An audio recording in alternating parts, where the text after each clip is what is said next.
Hi everyone, welcome back to my channel. आज की इस वीडियो के अंदर हम ना पूरा चैप्टर करने वाले हैं आर एनवायरनमेंट।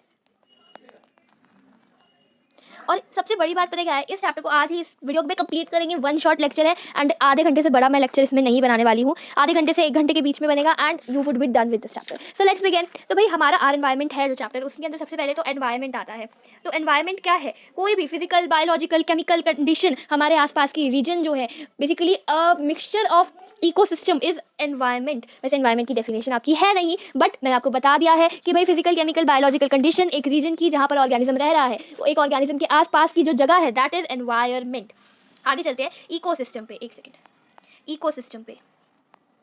इकोसिस्टम क्या है? The functional unit of nature in which abiotic components interact with biotic components। क्या करते हैं? इंटरैक्ट करते हैं। abiotic मतलब सिंपल बात है, नॉन लिविंग थिंग्स, जैसे कि आपकी एयर हो गई, पानी हो गया।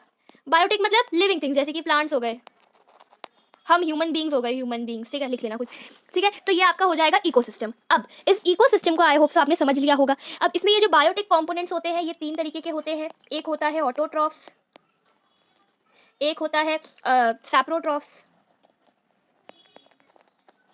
एक होता है हेट्रोट्रॉफ्स, ठीक है। ये 3 होते हैं, ठीक है। ऑल्सो ऑटोट्रॉफ्स को हम प्रोड्यूसर्स कहते हैं, हेट्रोट्रॉफ्स को हम कंज्यूमर कहते हैं, और सैप्रोट्रॉफ्स को हम कहते हैं डिकम्पोजर। ऑटोट्रॉफ्स जो अपना खाना खुद बनाते हैं, जैसे कि प्लांट्स हो गए। सैप्रोट्रॉफ्स जो डेड एंड डिकेइंग मैटर को जो है उन पे फीड करके अपना न्यूट्रिशन ऑब्टेन करते हैं, जैसे कि बैक्टीरिया हो गया या फिर अर्थवॉर्म्स हो गए। हेट्रोट्रॉफ्स वो होते हैं जो ऑटोट्रॉफ वाला, जो ऑटोट्रॉफ ने खाना बनाया उसे खाएंगे, उसके अलावा कुछ और बाकी के जो कंज्यूमर्स हैं उन्हें भी खा लेंगे। तो वो होते हैं हेट्रोट्रॉफ। जैसे कि हम ह्यूमन बींग्स क्या है, हम सिर्फ प्लांट्स नहीं खाते, हम साथ में फालतू की चीज़ें भी खाते हैं, तो हम क्या तरह कंज्यूम कर रहे हैं उन पे। अब ये कंज्यूमर्स भी आपके 3 तरीके के होते हैं, ठीक है। एक होता है प्राइमरी कंज्यूमर, एक होता है सेकेंडरी कंज्यूमर, एक होता है टर्शियरी कंज्यूमर। प्राइमरी कंज्यूमर कौन से होते हैं? जो हर्बीवोरस होते हैं, सिंपली प्लांट्स वगैरह को खा लेते हैं। सेकेंडरी कंज्यूमर कौन होते हैं? जो कि इन प्राइमरी कंज्यूमर्स को खाते हैं। टर्शियरी कौन होते हैं? जो सेकेंडरी कंज्यूमर्स को भी खा लेते हैं, प्राइमरी कंज्यूमर को भी खा लेते हैं। ओमनीवोरस कौन होते हैं? ओमनीवोर जैसे कि ह्यूमन बींग्स, जो प्लांट भी खा लेते हैं और मीट भी खा लेते हैं। तो ये आपको इसमें याद रखना है, ठीक है भाई। इकोसिस्टम आई होप सो क्लियर है। इसके अंदर आपको यही सीखना है। एक और चीज़ है बायोडिग्रेडेबल वेस्ट और नॉन बायोडिग्रेडेबल वेस्ट, ठीक है। बायोडिग्रेडेबल वेस्ट की अगर हम बात करें तो बायोडिग्रेडेबल वेस्ट वो होते हैं जो सब्सटेंसेस बायोलॉजिकल प्रोसेस से ब्रेक डाउन हो सकते हैं, डिकम्पोज हो सकते हैं आसानी से। These are biodegradable waste. जैसे कि वेजिटेबल वेस्ट होता है, जो कि वेजिटेबल पील्स वगैरह होते हैं, एंड फीकल मैटर होता है, फूड वेस्ट होता है। उसके अलावा नॉन बायोडिग्रेडेबल कौन से होते हैं? नॉन बायोडिग्रेडेबल कौन से होते हैं? जो कि बायोलॉजिकल प्रोसेस से सिंपली ब्रेक डाउन नहीं हो सकते हैं। ये substances solid, liquid, gaseous state तीनों हो सकते हैं। इनके अंदर आपका प्लास्टिक वगैरह आता है, जो कि आपने सुना होगा बायोडिग्रेड नहीं होता है, इसलिए नहीं यूज़ करना चाहिए। इसीलिए ऑल्सो जो बायोडिग्रेडेबल होते हैं वो जब बर्न करते हैं तो कोई भी हार्मफुल गैस नहीं प्रोड्यूस करते, जबकि नॉन बायोडिग्रेडेबल जो है करते हैं। Okay, this is I think so clear. आगे हम चलते हैं विच इज डीकम्पोजर्स के बारे में थोड़ा सा, कि डीकम्पोजर्स की क्या इंपॉर्टेंस है। तो पहला, वो वेस्ट डिस्पोज करते हैं। दूसरा, वो सॉइल की फर्टिलिटी को मेंटेन करते हैं। क्यों? क्योंकि जब वो डिकम्पोज कर देते हैं तो एक ऑर्गेनिक मैटर बनाते हैं जो कि सॉइल की फर्टिलिटी को बढ़ाता है। और तीसरा क्या है कि ये रिसाइकलिंग में काम आते हैं। क्या करते हैं? रिसाइकलिंग कर देते हैं, चीज़ों की, मटेरियल्स को रिसाइकिल करते हैं। आगे चलते हैं फूड चेन पे। तो food chain is a linear sequence in which organism consume and transfer energy. क्या कर रहे हैं कि एक सीक्वेंस है कि उसमें ऑर्गेनिज्म क्या है, कंज्यूम कर रहा है और ट्रांसफर कर रहा है एनर्जी को, ठीक है।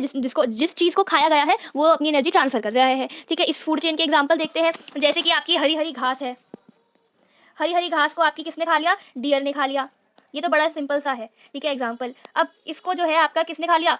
शेर ने खा लिया, ठीक है। मेरे को नहीं आता शेर बनाना। तो ये आपकी एक फूड चेन हो गई, ठीक है। ये समझ आया। अब फूड वेब की बात करते हैं। फूड वेब में क्या होता है, इसको सिंपली समझ लो, interconnected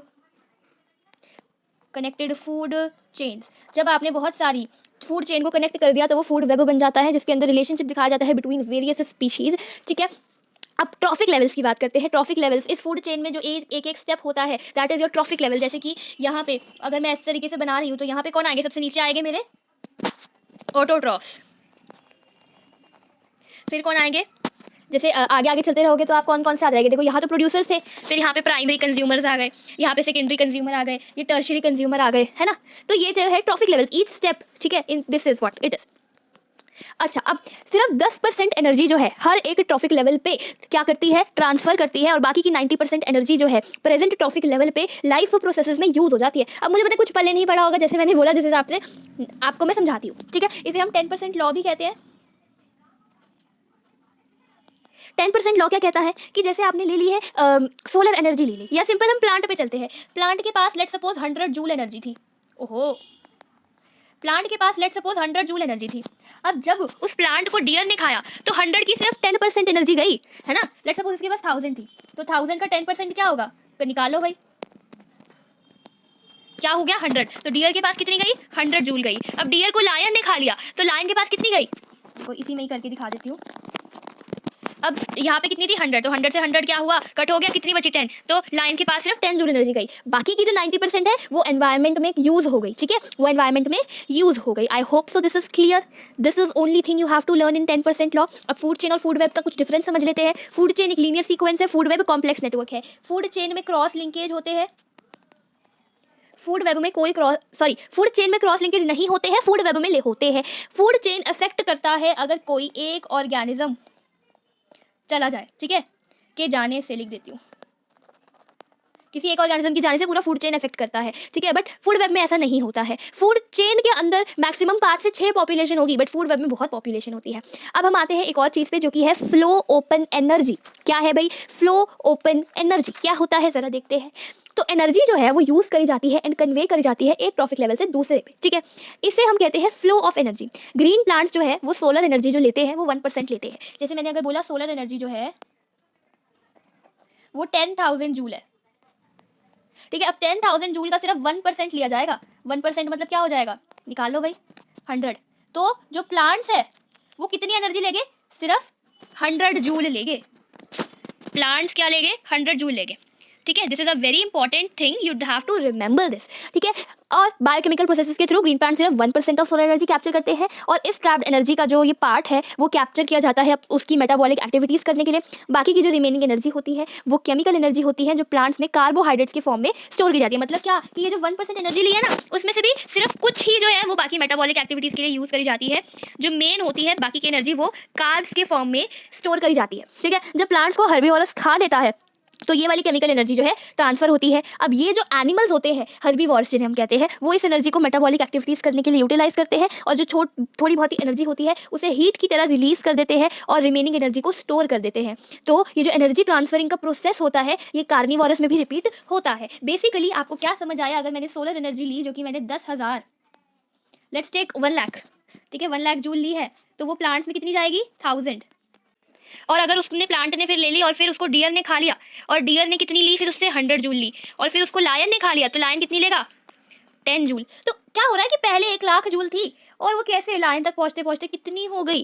this is flow open energy, ठीक है, फ्लो ऑफ एनर्जी आप कह सकते हो। इस तरीके से चलता है। सोलर एनर्जी जो है वो सिर्फ 1% ही ली जाती है ग्रीन प्लांट्स के द्वारा, बाकी की नहीं ली जाती है। आगे चलते हैं हम ओजोन लेयर डिप्लीशन पे। देखो भाई सिंपल सी बात है, अगर मैं बात करूँ ओजोन लेयर की, ओजोन लेयर की अगर मैं बात करूँ तो ओजोन लेयर बेसिकली हमारे स्ट्रेटोस्फेयर में जो है हमें मिलती है, और ये जो है हमारे एटमॉस्फेयर का पार्ट है। और अगर हम बात करें सी लेवल से 12 किलोमीटर टू 50 किलोमीटर ये ऊपर है, और इसे हम कहते हैं ओजोनोस्फेयर। तो स्ट्रेटोस्फेयर को हम ओजोनोस्फेयर भी कहते हैं। ओजोन जो है बहुत ही डेडली पॉइजनस गैस होती है, ठीक है। एंड ओजोन जो है वो बनाई जाती है किस तरीके से, कैसे बनती है वो देखो भाई, ऑक्सीजन कह रही, हाँ देखो ऑक्सीजन है, ठीक है। ऑक्सीजन क्योंकि डायटोमिक है तो फिर हम उसको 2 इस तरीके से लिखते हैं।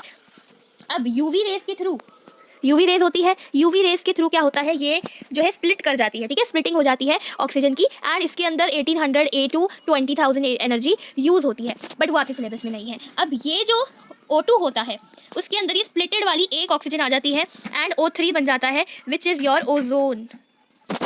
बड़ा सिंपल सा रिएक्शन है, कुछ आपको इसमें समझना नहीं है ज़्यादा। बस देखो आपने ओजोन लेयर को ऑक्सीजन को लिया, उसको स्प्लिट कर दिया, अब ऐसी ऑक्सीजन वापस से ली, उसके अंदर एक ये वाला ऑक्सीजन डाल दिया तो 3 ऑक्सीजन बन गए ना। This is how the ozone layer is made, okay. Now ozone layer जो है हमारे लिए एक प्रोटेक्टिव ब्लैंकेट की तरह काम करता है, ठीक है, जो कि हमारी जो भी यूवी रेज होती है, हार्मफुल यूवी रेज जो होती है उसको क्या करता है, ये एब्जॉर्ब कर लेता है, और क्या करता है, रेडिएशन ऑफ दिस सन को भी क्या करता है, एब्जॉर्ब कर लेता है। तो इसीलिए ये लिविंग बींग्स को प्रोटेक्ट करता है, ठीक है। जो भी अर्थ की लिविंग बींग्स हैं, प्रोटेक्ट करता है किन किन चीज़ों से, skin cancer, cataract, immune system,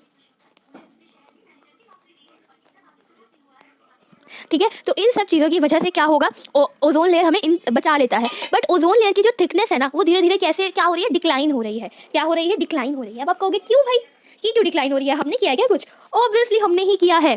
तो देखो भाई, इसको समझो तभी कुछ हो पाएगा। जो ओजोन लेयर होती है ना, अच्छा, ओजोन लेयर की थिकनेस का डिक्लाइन जो है अंटार्कटिका में पहली बार डिस्कवर हुआ था 1985 में, और फिर उसको ओजोन होल जो है टर्म किया गया था। और कब ये डिक्लाइन होना शुरू हुआ था, 1980s में।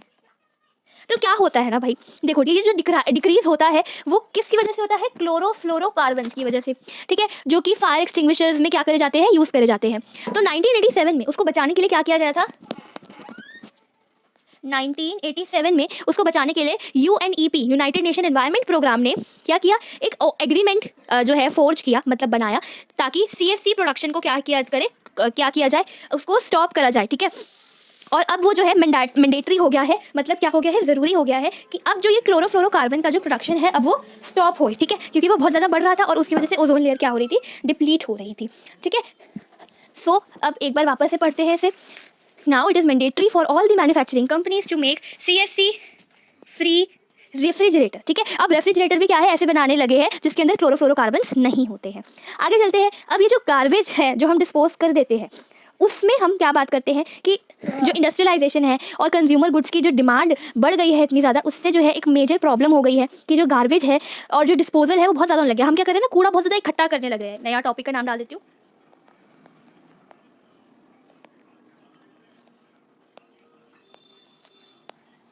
ठीक है, तो अब हम ना बहुत ज़्यादा गार्बेज क्या करने लगे, इकट्ठा करने लगे हैं। तो इसीलिए हमने कुछ जो है स्टेप्स देखे हैं, सोचे हैं, जिनसे हम इस गार्बेज को मैनेज कर सकते हैं। क्या क्या स्टेप्स है, मैं इन स्टेप्स के नाम लिख देती हूँ।